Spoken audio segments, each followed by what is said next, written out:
ஒரு ஊரில் ஒரு ராஜா இருந்தார். பெரிய அரண்மனையில் தான் இருக்கிறார். எல்லா வசதியும் இருந்தது. இருந்தாலும் அவர் எல்லாரும் சொல்கிறது எப்படி தெரியுமா? பிச்சைக்கார ராஜா. அப்படி ஒரு பேர் அவருக்கு நிலச்சி போச்சு. ஜனங்களும் சரி, மற்ற தேசங்களில் உள்ளவங்களும் சரி, அவர் அந்த பேர் சொல்லியே குறிப்பிடுறது வழக்கமாக போட்டுது. இது அவருக்கு ரொம்ப கவலையாக போச்சு. என்ன இது, நம்மளை தேடி வர்றவங்களுக்கெல்லாம் நாம் சோறு போடுறோம். நம்ம புகழ்ந்து பாடல் ஏற்றி கொண்டு வர்ற புலவர்களுக்கெல்லாம் அவங்க எப்படி வந்தாலும் ஒருவேளை சோறு போடணுங்கிறது உத்தரவு. இவ்வளவுலாம் செஞ்சும் நம்மளை போய் பிச்சைக்கார ராஜான்னு எல்லாரும் சொல்கிறாங்களே, அது ஏன்? எதுக்காக இப்படி சொல்கிறாங்க? இதுதான் ராஜாவுக்கு குழப்பம். சரி, இதை பற்றி நம்ம அமைச்சர்கள்கிட்ட கேட்கலாமா அப்படின்னு யோசனை பண்ணார். இந்த விஷயத்தை போய் அவங்கக்கிட்ட எப்படி கேட்குறதுன்னு அவருக்கு தயக்கமாக இருந்தது. கௌரவ குறைச்சலாக தெரிஞ்சுது அவருக்கு. சரி, சாதாரண குடிமக்கள்கிட்ட இதை பற்றி கேட்கலாமா அப்படின்னு யோசனை பண்ணார். கேட்கலாம். ஆனால் அவங்க யாரும் ராஜா முன்னாடி வந்து நின்று தைரியமாக பேசக்கூடிய அளவுக்கு இல்லை. ராஜாவோட குழப்பம் நாளுக்கு நாள் அதிகமாக போச்சு. கடைசியாக அவர் ஒரு முடிவுக்கு வந்தார். அதாவது இதை பற்றி ஒரு பிச்சைக்காரங்கிட்டே கேட்டு பார்த்துட்டா என்ன. இதுதான் அவர் பண்ண முடிவு. உடனே மாறு வேஷம் போட்டுக்கிட்டு நகர்வலம் போனார். ஒரு பிச்சைக்காரனை கண்டுபிடிச்சார். இதை பாருப்பா, நம்ம ராஜாவை எல்லாரும் பிச்சைக்கார ராஜான்னே சொல்கிறாங்களே, அதுக்கு என்ன காரணமாக இருக்கும் அப்படின்னு கேட்டார். அதுக்கு அவன் சொல்கிறான், இதுக்கான பதிலை இன்னும் ஒரு 30 நாளில் சொல்கிறேன் அப்படின்னா. உடனே இவருக்கு சந்தோஷம்.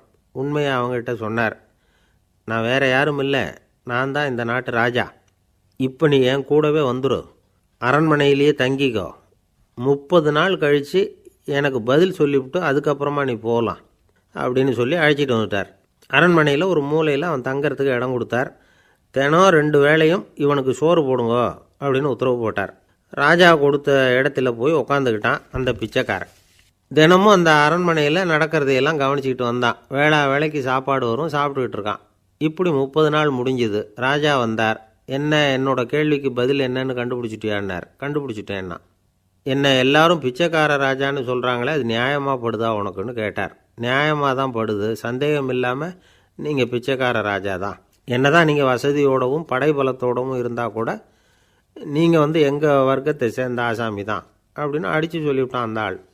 ஏனால் அப்படி சொல்கிறேன்னு கேட்டார் இவர். அரசே, ஒரு உண்மையை கண்டுபிடிச்சி சொல்கிறதா நான் உங்ககிட்ட சொன்னேன். நீங்கள் ராஜ பரம்பரைன்னா உடனே உங்கள் கழுத்தில் கிடக்கிற முத்து மாலையை கழட்டி பரிசாக கொடுத்துருப்பீங்க, பொன்னையும் மணியையும் கொடுத்துருப்பீங்க. ஆனால் நீங்கள் அப்படி செய்யலை. என்னை ஒரு மூலையில் உட்கார வச்சு 2 வேளை சோறு போட சொன்னீங்க. உங்களை தேடி யார் வந்தாலும், யார் பாராட்டி பேசினாலும் அல்லது பிரச்சனைகளை சொன்னாலும் நீங்கள் செய்கிற ஒரே காரியம் சோறு போடுறது தான். பிச்சைக்காரனுக்கு சோறு மட்டும்தான் உலகம். உங்கள் விஷயத்திலையும் நீங்கள் அப்படி தான் நினைக்கிறதாக தெரியுது. நல்லா கவனிங்க. எந்த ஒரு பிரச்சனைக்கும் சோறு தான் முடிவுன்னு நினைக்கிறீங்க பாருங்கள். நீங்கள் சந்தேகமில்லாத எங்களை சேர்ந்த ஆள் தான் அப்படின்னு விட்டான் அந்த பிச்சைக்காரன். அதுக்கப்புறம் தான் அந்த ராஜா தன்னுடைய தவறுகளையெல்லாம் திருத்திக்கிட்டாரான். பசின்னு வர்றவங்களுக்கு சோறு தான் போடணும், அது தப்பு இல்லை. பாராட்ட வர்றவங்களுக்கெல்லாம் சோத்தையே போட்டு அனுப்புனா இப்படி தான் பேர் வரும்.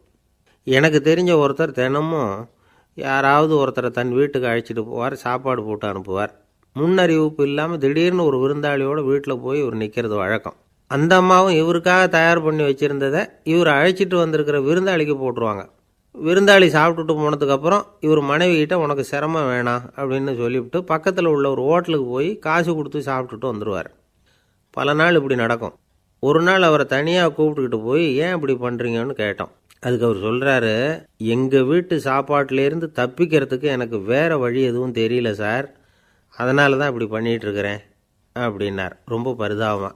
எது ரொம்பவும் கஷ்டமான காரியம் அப்படின்னு கேட்டார் ஒருத்தர். ஒருத்தருக்கு ஒருத்தர் சண்டை போடாமல் இருக்கிறது தான் ரொம்ப கஷ்டமான காரியம் அப்படின்னு தோணுது. ஒரு நாட்டுக்கும் இன்னொரு நாட்டுக்கும் சண்டை, நாட்டுக்குள்ளேயே ஒரு குரூப்புக்கும் இன்னொரு குரூப்புக்கும் சண்டை. ஏன் சண்டை போட்டுக்கிறீங்கன்னு கேட்டு பாருங்கள். நாங்கள் சமாதானத்துக்காக தான் சண்டை போட்டுக்கிறோம் அப்படிம்பாங்க. வாழறதுக்காக பிறந்த மனுஷன் லட்சியத்துக்காக உயிரை விட தயார் அப்படின்னு சொல்லிகிட்டு இருப்பான். அப்படி உயிரை விடுறவங்கள நாமளும் பாராட்டுவோம். ஆனால் ஒன்றுமில்லாத விஷயங்களுக்கெல்லாம் சண்டை போடுறவங்களெல்லாம், அப்படிப்பட்டவங்களையும் சரி உயிரை விடுறவங்களையும் சரி என்னென்னு சொல்கிறது, யுத்தங்களாலேயும் சண்டைகளாலேயும் நாம் அடையிறது என்னங்கிறது ஒரு பக்கம் இருக்கட்டும், இழக்கிறது என்ன தெரியுமா? ஏராளமான உயிர்கள். ரத்தம் சிந்துறதுக்கு நான் தயார் அப்படின்னு மார்தட்டி சொல்லலாம். ஆனால் ரத்தம் சிந்தினா உயிர் காத்துக்கிட்டு இருக்க தயார் இல்லை. அதாவது உயிர் வந்து நமக்காக காத்துக்கிட்டு இருக்க தயார் இல்லை.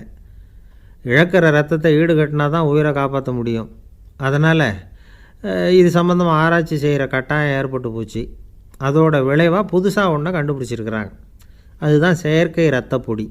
இப்போ இந்த திடீர் சாம்பார் பொடி, திடீர் ரசப்பொடி, திடீர் காப்பி பொடி இப்படிலாம் சொல்கிறோம்ல, அது மாதிரி இது திடீர் ரத்தப்பொடி.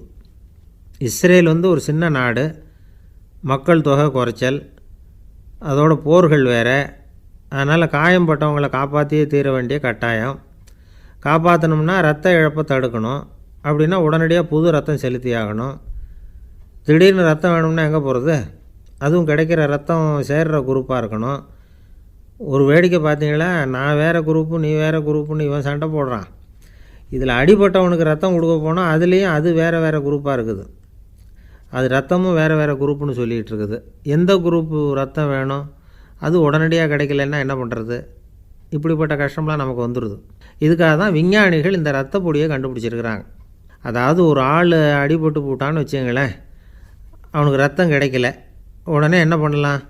இந்த சுத்தப்படுத்தப்பட்ட தண்ணீரை கொஞ்சம் எடுத்துக்க வேண்டியது, அதில் இந்த ரத்த பொடியை கரைக்க வேண்டியது. இப்போ இந்த செயற்கை ரத்தம் வந்து தயாராகிட்டுது. இதை அந்த ஆள் உடம்புல ஏற்றி விட்டுற வேண்டியது. இயற்கையாக நம்ம உடம்பில் இருக்கிற ரத்தம் என்னென்ன வேலை செய்யுதோ அதே வேலையை இதுவும் செய்யும். அதாவது ஆக்சிஜனை உடம்புல எல்லா இடத்துக்கும் எடுத்துகிட்டு போகுது. அந்த வேலையை இந்த செயற்கை ரத்தமும் செஞ்சுருது. ஆனால் ஒரு விஷயம், இந்த செயற்கை ரத்தம் ஒரு அவசரத்துக்கு தான் உபயோகப்படுத்தலாம், ஒரு முதல் உதவி மாதிரி. அதை அப்படியே நிரந்தரமாக விட்டுற முடியாது. பின்னாடி வந்து தேவையான குரூப்பு உண்மையான ரத்தம் கிடைச்ச உடனே அதை செலுத்திக்கணும்.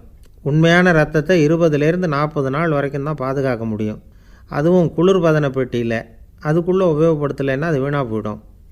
இந்த ரத்த பொடி அப்படி இல்லை, எவ்வளோ நாள் வேணும்னாலும் அப்படியே வச்சுருக்கலாம். குளிர்பதன பெட்டியும் தேவையில்லை. ஆனால் ஒன்று, இது தண்ணியில் கலந்து செயற்கை ரத்தமாக ஆக்கிவிட்டா அதோட வலு 72 மணி நேரம் தான், அதாவது 3 நாள். அதுக்குள்ளே அந்த ஆசாமியை எங்கேயாவது ஆஸ்பத்திரிக்கு தூக்கிட்டு போய் உண்மையான ரத்தத்தை கொடுத்துடணும். சண்டையில் அடிபடுறவங்க, சாலை விபத்தில் அடிபடுறவங்க, இவங்களுக்கெல்லாம் அவசரத்துக்கு கை கொடுத்து உதவுறது இந்த செயற்கை ரத்த பொடி. அதுக்கப்புறம் நாம் கொடுக்குற ரத்தம் தான் அவங்கள காப்பாற்றணும். இன்றைக்கி வந்து ரத்தத்தை தானமாக கொடுக்க தயாராக இருக்கிற நல்ல உள்ளங்கள் ஏராளம். எவ்வளவு ஆக்சிடெண்ட்டு, ஆப்ரேஷன், இதில் சம்மந்தப்பட்டவங்களை வந்து காப்பாற்றுறது நாம் தானமாக கொடுக்குற ரத்தம் தானே. ஒரு ஆக்சிடெண்ட்டு, ஒரு ஸ்கூட்டர் ஒரு ஆள் மேலே மோதி விட்டுது, பார்த்து வரக்கூடாதா அப்படின்னா அந்த ஆள், நீ தான் பார்த்து நடக்கணும், ஏன்னா 20 வருஷமாக நான் அந்த ஸ்கூட்டரை ஓட்டிகிட்டு இருக்கிறேன் அப்படின்னானா இவன். இதுக்கு அவன் சொன்னானா, நீ தான் பார்த்து ஓட்டணும், ஏன்னா 40 வருஷமாக நான் இப்படி நடந்துக்கிட்டு இருக்கிறேன் அப்படின்னானா. ஒரு பெரிய பியானோ கலைஞர் வியன்னாவில் இருந்தார். ரொம்ப புகழ்பெற்ற இசைக்கலைஞர் அவர். இங்கிலாந்து மகாராணி விக்டோரியா அவருடைய சங்கீதத்தை கேட்கணும்னு ஆசைப்பட்டாங்க. அவரை அரண்மனைக்கு கூப்பிட்டாங்களாம். பியானோ வாசிக்க சொல்லி கேட்டாங்களாம். இவரும் ரொம்ப பிரமாதமாக வாய்ச்சி காட்டியிருக்கார். உடனே பாராட்டி பரிசுகள்லாம் கொடுத்து அனுப்புனாங்களாம். அந்த இசையை கேட்குறதுல அரசிக்கு ரொம்பவும் ஆர்வம் உண்டு. அதனால் அதுக்கப்புறமும் அந்த கலைஞர் அடிக்கடி அரண்மனைக்கு வர வேண்டிய அவசியம் ஏற்பட்டது. ஏன்னா அரசி கூப்பிட ஆரம்பித்தாங்க. இவர் போகணும், அங்கே இசை நிகழ்ச்சி நடத்தணும். இவர் அங்கே பாடி வாசிக்கிறது உண்டு. ஒரு தடவை வந்து மகாராணி அவரை பார்த்து, உங்கள் நாட்டு தேசிய கீதம் பாடுங்களேன் அப்படின்னு கேட்டாங்களாம். உடனே அவர் தன்னுடைய நாடான ஆஸ்திரியாவின் தேசிய கீதத்தை பாடியிருக்கிறார். அவர் பாட ஆரம்பித்த உடனே மகாராணி எழுந்திரிச்சு நின்னாங்களாம். அதுக்கு மரியாதை செலுத்துகிற நோக்கத்தோடு பாட்டு முடிகிற வரைக்கும் அப்படியே நின்றுக்கிட்டு இருந்தாங்களாம். இதுதான் அந்த அரசியினுடைய பெருந்தன்மை. அதாவது நாட்டுப்பற்றுங்கிறது அந்த அளவுக்கு அப்படி இருக்கணும். இப்படி ஒரு அரசியே நம்ம நாட்டு தேசிய கீதத்துக்கு எழுந்திரிச்சு நின்று மரியாதை செலுத்துகிறாங்க அப்படிங்கிறத புரிஞ்சிக்கும் பொழுது அந்த முதிய கலைஞரின் மகிழ்ச்சிக்கு அளவே இல்லையாம். அதுக்கப்புறம் அந்த பியானோ கலைஞர் ஒரு நாள் தன்னுடைய நண்பர் ஒருத்தர்கிட்ட பேசிக்கிட்டு இருந்தாராம். அப்போ சொன்னாராம், மகாராணியார் வந்து எனக்கு எவ்வளவோ பரிசுகள்லாம் கொடுத்துருக்குறாங்க. ஒரு தடவை எனக்கு வைரக்கல் பதித்த அணி ஒன்றை கூட பரிசாக கொடுத்தாங்க. ஆனால் அதை விட உயர்ந்த விலை மதிக்க முடியாத அணி என்ன தெரியுமா? நான் என்னுடைய நாட்டு தேசிய கீதத்தை நான் பாடுறப்போ அவங்க எழுந்திரிச்சு நின்று மரியாதை செலுத்தினாங்களே, அதுதான் எனக்கு கிடைச்ச மிகப்பெரிய பரிசு அப்படின்னாராம். எனக்கு தெரிஞ்ச சங்கீத வித்வான் ஒருத்தர் இருக்கார். சமீபத்தில் ஒரு நாள் அவரை பார்த்தேன். எப்படி போயிட்டுருக்கு உங்கள் தொழில் அப்படின்னு கேட்டேன். ரொம்பவும் வித்தியாசமாக போயிட்டுருக்குங்க அப்படின்னார். என்ன சொல்கிறீங்க அப்படின்னேன். முன்னாடியெல்லாம் நான் பாடினா எதிரில் இருக்கிறவங்க தான் எழுந்திரிச்சு போயிட்டு இருந்தாங்க. இப்போ எப்படின்னா நான் பாட ஆரம்பிச்சுட்டா உடனே பக்கவாத்தியக்காரனே எழுந்திரிச்சு போயிடுறான் அப்படின்னார் ரொம்ப வேதனையோட. ஒரு ஜென் துறவி, அவருக்கு ரொம்ப வயசாகிட்டுது, கடைசி காலம். நண்பர்களெல்லாம் கூப்பிட்டார். நண்பர்களே, நான் வித்தியாசமான முறையில் சாகணும்னு ஆசைப்பட்றேன், அதுக்கு ஏதாவது யோசனை சொல்லுங்களேன் அப்படின்னு கேட்டாராம். நண்பர்கள் சிரித்தாங்க. என்ன பேச்சு பேசுகிறீங்க, சாவறதுங்கிறது என்ன விளையாட்டுத்தனமான காரியமா அப்படின்னு கேட்டிருக்காங்க. அந்த துறவி கொஞ்ச நேரம் யோசனை பண்ணார். அப்புறம் கேட்டாராம், இது வரைக்கும் யாராவது நடந்துக்கிட்டே இறந்துருக்குறாங்களா அப்படின்னாராம். எல்லாரும் இல்லைன்னாங்களாம்.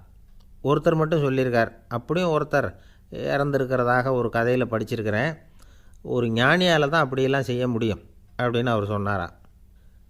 சரி, அப்படின்னா அந்த முறை நமக்கு வேணாம், நின்றுக்கிட்டே யாராவது உயிரை விட்டுருக்காங்களா அப்படின்னு விசாரித்தாராம். அப்படியும் ஒருத்தர் இறந்துருக்கிறார் அப்படின்னாங்களாம். மறுபடியும் அந்த துறவி யோசனை பண்ணியிருக்கிறார். ஏதாவது வித்தியாசமான முறையில் நாம் போகணும் அப்படிங்கிறது அவருடைய விருப்பம். மனிதன் எப்படி வாழ்கிறானோ அப்படி இறப்பது தான் நல்லது. சரி, யாராவது தலைகீழாக யோகம் செய்யும் நிலையில் இறந்துருக்கிறாங்களா அப்படின்னு விசாரித்தாராம். நண்பர்கள் சிரித்தாங்க.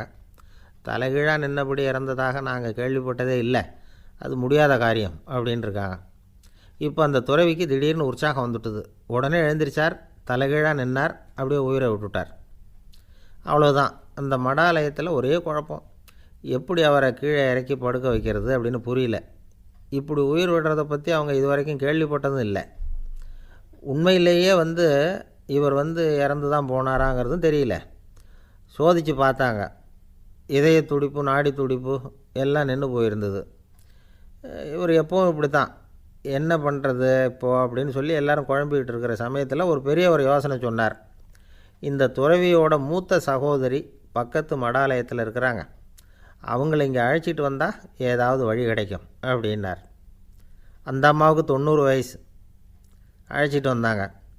ஒரு குச்சியை ஊன்றிக்கிட்டு அப்படியே மெதுவாக நடந்து வந்தாங்க. தம்பி, தலைகீழாக நின்று உயிர் விட்டு இறக்கிறத பார்த்தாங்க. தம்பின்னு கூப்பிட்டு பார்த்தாங்க, ஒன்றும் காணோம். உடனே என்ன பண்ணாங்க, தன்னுடைய கைத்தடியால் தம்பியோட உடலை ஒரு தட்டு தட்டினாங்க. ஏப்பா, சாகிறப்பவும் உன்னுடைய குறும்புத்தனத்தை விடலையா, இப்படியாடா சாகிறது, ஒழுங்காக செத்து தொலை அப்படின்னாங்களாம். அவ்வளவுதான். உடனே அந்த துறவி திரும்பி நேராக நின்னார். அக்கா, கோவப்படாத, நான் ஒழுங்காக சாகிறேன், எப்படி செத்தா என்ன, எல்லாம் எனக்கு ஒன்று தான் அப்படின்னு சொல்லிவிட்டு அப்படியே தரையில் படுத்து உயிரை விட்டாராம். அதுக்கப்புறம் அந்த அம்மா கோலை கையில் எடுத்துக்கிட்டு அப்படியே திரும்பி கூட பார்க்காம அவங்க பாட்டுக்கு போயிட்டாங்களாம். மரணத்தை ஒரு விளையாட்டாக ஆக்கிய அந்த துறவிக்கு வாழ்க்கையே ஒரு விளையாட்டாக தான் இருந்திருக்குது. எந்த நோக்கமும் இல்லாமல் செயல்படுறதுன்னா என்னங்கிறதும் அவருக்கு தெரிஞ்சிருக்குது. பயனை எதிர்பார்க்காமல் பணி செய்து வாழ்ந்து மறைந்த மகான் அவர். தம்முடைய தொழிலை விளையாட்டு போல் செய்ய தெரிஞ்சவருக்கு வாழ்க்கையே ஒரு விளையாட்டாக மாறிடும்.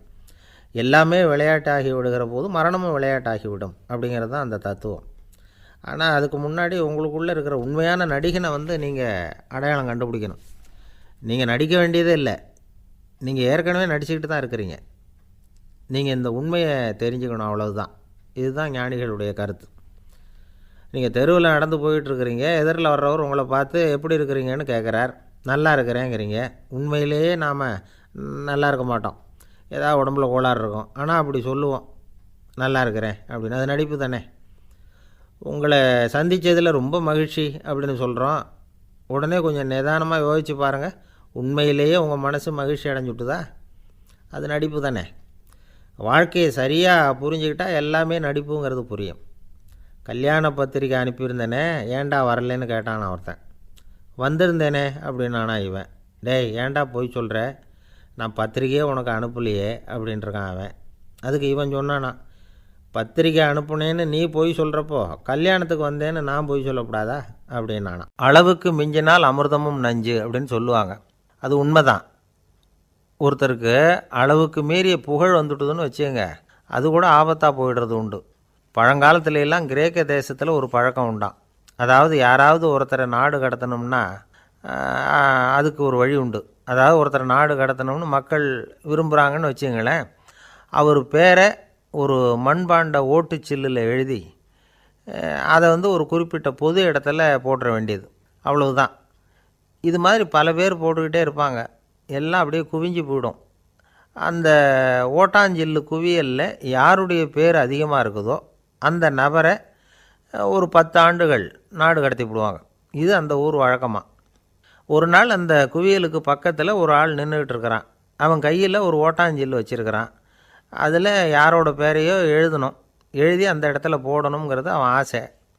ஆனால் அவன் படிக்காதவன், அதனால் எழுத தெரியல. யாராவது அந்த வழியாக வர்றாங்களான்னு பார்த்துக்கிட்டே நின்றுக்கிட்டு இருந்தான். ஒரு பெரியவர் வந்துக்கிட்டு இருந்தார். அவர்கிட்ட ஓடினான். கையில் இருந்த மண்பாண்ட சில்லை கொடுத்தான். ஐயா, இதில் ஒரு பேர் எழுதி கொடுங்களேன்னா. அந்த பெரியவர் அதை வாங்கி கையில் வச்சுக்கிட்டு, என்ன பேர் எழுதணும் சொல்லு அப்படின்னா. இவன் சொன்னான், அரிஸ்டைடிஸ் அப்படின்னு எழுதுங்க அப்படின்னா. இதை கேட்டதும் அந்த பெரியவருக்கு அதிர்ச்சி. ஏன்னா அவர் தான் அரிஸ்டைடிஸ், தத்துவ மேதை அரிஸ்டைடிஸ் அவர். இருந்தாலும் நான் தான் அதுங்கிறத காட்டிக்காமல் அந்த ஆளுக்கிட்ட கேட்டார். அது சரிப்பா, அரிஸ்டைடிஸுங்கிற பேரை எழுத சொல்கிற, அவர் உனக்கு என்ன கெடுதல் பண்ணார்? அவர் பேரை இதில் எழுத சொல்கிறியே அப்படின்னு கேட்டிருக்கார். அதுக்கு இவன் சொன்னானா, அவர் எனக்கு எந்த கெடுதலும் பண்ணலை, அவரை நான் பார்த்தது கூட இல்லை அப்படின்ட்டுருக்கான். அப்புறம் எதுக்காக அவரை நாடு கடத்தணும்னு நீ ஆசைப்படுற அப்படின்னு கேட்டிருக்கார். இப்போ அந்த ஆள் சொல்கிறான், அரிஸ்டைடஸை பற்றி எல்லாரும் பேசுகிறாங்க, அவர் ரொம்ப நல்லவர், அவர் ஒரு பெரிய அறிவாளிங்கிறாங்க, அவர் ஒரு பெரிய வள்ளல், பேரறிஞர், இப்படி எல்லாரும் சொல்கிறத கேட்டு கேட்டு எனக்கு ரொம்ப அலுத்து போயிட்டுது, அதனால தான் வெறுப்பாயிட்டேன் அப்படின்னு நானும். இதிலேருந்து என்ன தெரியுது? நாம் நல்லவனாக இருக்கிறதுல ஒன்றும் இடைஞ்சல் இல்லை. ஆனால் நம்மளை நல்லவன் எல்லாரும் சொல்ல ஆரம்பிச்சிட்டாங்கன்னு வச்சுக்கோங்க, அப்போ இடைஞ்சல் ஆரம்பம்னு அர்த்தம். எதுவுமே அளவுக்கு மிஞ்சி போகாமல் பார்த்துக்க வேண்டியது ரொம்ப அவசியம். அளவுக்கு அதிகமாக ஆசைப்படாதவங்களில் ஆப்ரஹாம் லிங்கனும் ஒருத்தரான். அவர் ஒரு தடவை தன்னுடைய நண்பர்கள்கிட்ட பேசிக்கிட்டு இருந்தாராம். ஒருத்தர் கேட்டிருக்கார், ஒரு மனுஷனுக்கு கால்கள் எவ்வளோ உயரம் இருக்கணும் அப்படின்னு கேட்டாராம். இதுக்கு ஆப்ரஹாம் லிங்கன் சொன்னாராம், அது என்ன, இடுப்புலேருந்து தரையை தொடுற அளவுக்கு உயரம் இருந்தால் போதும் அப்படின்னாராம். ஒரே ஒரு ஊரில் ஒரு ராஜா இருந்தார். அவர் பேரில் மக்களுக்கு ரொம்ப மரியாதை. அவ்வளவு நல்லா ஆட்சி புரிஞ்சிக்கிட்டு வந்தார். அவருக்கு வயசாகிட்டுது. அதனால் ஒரு நாள் அமைச்சரை கூப்பிட்டார். இதை பாருங்கள், எனக்கு வயசாகிட்டுது, அதனால் இந்த அரச பொறுப்பையெல்லாம் நீங்கள் ஏற்றுக்குங்க அப்படின்னார். அதுக்கப்புறம் ராணியை கூப்பிட்டார். வா, நாம் இனிமேல் இங்கே இருக்க வேணாம், காட்டுக்கு போய் தவம் பண்ணலாம் அப்படின்னு கூப்பிட்டார். இந்த செய்தி மக்களுக்கு அறிவிக்கப்பட்டது. மக்கள் உடனே கூட்டமாக அரண்மனைக்கு வர ஆரம்பிச்சிட்டாங்க. மன்னரை போய் பார்க்குறாங்க. அரசே, தாங்கள் எங்களுக்கு தந்தை மாதிரி, நீங்கள் காட்டுக்கு போயிட்டால் நாங்கள்லாம் இங்கே எப்படி இருக்க முடியும்? எங்களுக்கெல்லாம் எந்த துன்பமும் இல்லாமல் பார்த்துக்கிட்டு வர்றீங்க. இது மாதிரியான ஒரு அரசாட்சி இல்லைன்னா மக்கள் வாழ்ந்து என்ன பயன் அப்படின்னாங்க. இருந்தாலும் என்ன பண்ணுறது, வயசாயிட்ட காரணத்தினால இந்த முடிவுக்கு வர வேண்டியிருக்குது அப்படின்னாராம் ராஜா. அப்படின்னா நீங்கள் காட்டுக்கு போக வேணாம், நாங்கள் போகிறோம். நாங்கள் அங்கே போய் தவம் பண்ணுறோம், வழிபாடு பண்ணுறோம், கடவுள் வருவார், அவர்கிட்ட வரம் வாங்கிட்டு வந்துடுறோம் அப்படின்னாங்களாம். அப்படி சொல்லிவிட்டு உடனே எல்லோரும் காட்டுக்கு போனாங்க. நாட்டு மக்கள் எல்லாரும் ஒட்டு மொத்தமாக காட்டில் உட்காந்துக்கிட்டு தவம் பண்ணுறதை பார்த்தார் கடவுள். உடனே புறப்பட்டு வந்தார். எல்லோரும் இப்படி உட்காந்துருக்குறீங்களே, என்ன வேணும் உங்களுக்கு அப்படின்னு கேட்டார். உடனே மக்கள் எல்லாரும் ஒரு குரலில் சொன்னாங்க, சுவாமி, எங்கள் மன்னன் ரொம்ப நாளைக்கு நல்லபடியாக இருக்கணும், அவர் மகிழ்ச்சியாகவும் உடல் நலத்தோடும் இருந்தால் தான் நாங்கள் அமைதியாக வாழ முடியும் அப்படின்னாங்க. சரி, அதுக்கு என்ன செய்யணும் அப்படின்னார் ஆண்டவன். எங்கள் மன்னருக்கு இன்னும் ஒரு 100 வருஷம் ஆயுளை கொடுங்க அப்படின்னாங்க. அவ்வளவு தானே, சரி அப்படியே ஆகட்டும் அப்படின்னு சொல்லிவிட்டு ஆண்டவன் போயிட்டார். மக்கள் மகிழ்ச்சியோடு திரும்பி வந்தாங்க. மன்னா, கடவுள் வரம் கொடுத்துட்டார், நீங்கள் 100 வருஷம் வாழ போகிறீங்க அப்படின்னாங்க. இதை கேட்டதும் ராணி ராஜாவை வணங்கி, நான் தவம் செய்ய போகிறேன் அப்படின்னு புறப்பட்டாங்க. உடனே மக்கள் என்ன நினச்சாங்க தெரியுமா? ஐயோ, நாம் ராஜாவுக்கு மட்டும்தானே நீண்ட ஆயுள் வேணும்னு வரம் வாங்கினோம், ராணிக்கு வாங்கலையே, அதுதான் கோபத்தில் புறப்பட்டாங்க போல இருக்குது அப்படின்னு நினச்சி வருத்தப்பட்டாங்க. ஆனால் ராணி நினச்சது அது இல்லை. ராணி போய் தவம் பண்ணாங்க, கடவுள் காட்சி கொடுத்தார். இவங்க கேட்குறாங்க, சுவாமி, ராஜாவுக்கு மட்டும் 100 வருஷம் ஆயுள்னு வரம் கொடுத்துட்டீங்க, அப்படின்னா குடிமக்களும் 100 வருஷம் இருக்கணும். இப்படிப்பட்ட குடிமக்கள் இல்லைன்னா அப்படிப்பட்ட அரசன் இருந்து என்ன பிரயோஜனம் அப்படின்னாங்களாம். ஆண்டவன் பார்த்தார். சரி, அவங்களும் 100 வருஷம் வாழ்வாங்க, அது மட்டும் இல்லை, நீயும் 100 ஆண்டு காலம் வாழ வரமளிக்கிறேன் அப்படின்னு சொல்லிவிட்டு மறைஞ்சிட்டார். இதில் ஆண்டவன் வர்றதும் மறையிறதும் முக்கியம் இல்லை. இதில் கவனிக்க வேண்டியது ஆள்கிறவனின் விசால மனம், குடிமக்களின் விசால மனம், ஆள்கிறவன் மனைவியினுடைய விசால மனம். இப்படி ஒரு நாடு இருந்துட்டுதுன்னா எப்படி இருக்கும் வாழ்க்கை நினச்சி பாருங்கள். அதனால தான் பெரியவங்கள்லாம் சொல்கிறாங்க, இதய வாசல் திறந்தே இருக்கணும், இதயத்தின் கதவுகளை மூடாதீங்க அப்படின்னு சொல்லுவாங்க. என்கிட்ட ஒருத்தர் சொன்னார், என்னுடைய இதய வாசல் எப்போவும் திறந்தே தான் இருக்குதுன்னார். எதனால் அப்படி சொல்கிறீங்க அப்படின்னு கேட்டோம். டாக்டரே சொல்லிவிட்டார், என்னுடைய இதயத்தில் ஒரு ஓட்டை இருக்குது அப்படின்னு, வால்வு சரியில்லையா அப்படிங்கிறார். காசி மாநகரத்தை பிரம்மதத்தன் அப்படிங்கிற ராஜா ஆட்சி பண்ணிட்டு வந்தார். அவர் ஒவ்வொரு வருஷமும் ஒரு திருவிழா நடத்துறது வழக்கம். எல்லா தேசத்திலிருந்தும் எல்லா வகையான ஜனங்களும் அதில் வந்து கலந்துக்குவாங்க. ஒரு சமயம் அது மாதிரி விழா நடந்துக்கிட்டு இருந்தது. வைகுண்டத்திலேருந்து தேவலோகத்திலேருந்து நிறைய தேவகுமாரர்கள்லாம் காசி நகருக்கு அப்போது வந்திருந்தாங்க. அதில் முக்கியமாக ஒரு 4 தேவகுமாரர்கள், அந்த 4 பேரையும் சுற்றி ஏகப்பட்ட கூட்டம். அப்படி என்ன விசேஷம் அவங்கக்கிட்ட அப்படின்னா, மற்றவங்களை விட அவங்க முகம் அழகாக இருந்ததா அப்படி பார்த்தா அப்படியும் இல்லை. அவங்க அணிஞ்சிருந்த மலர் மாலைகள் தான் அதுக்கு காரணமாக. அந்த மலர்கள்லேருந்து அப்படி ஒரு அபூர்வமான நறுமணம். இதுக்கு முன்னாடி இப்படி ஒரு நறுமணத்தை அந்த ஊர் ஜனங்க அனுபவிச்சதே இல்லை. அதுதான் அந்த 4 பேரையும் சுற்றி கூட்டம். எல்லாரும் கேள்வி கேட்க ஆரம்பித்தாங்க. உடனே அந்த 4 தேவகுமாரர்களும் எல்லாருக்கும் தெரியும்படியாக வானத்தில் எழும்பி கொஞ்சம் உயரமாக நின்றுக்கிட்டாங்க.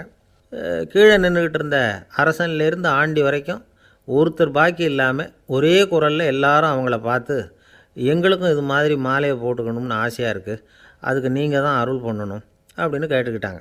மாலை போட்டுக்கிறதுனா எல்லாருக்கும் ஆசையாக தானே இருக்கும். அந்த 4 தேவகுமாரர்களில் ஒருத்தர் புத்தர் பிரான்.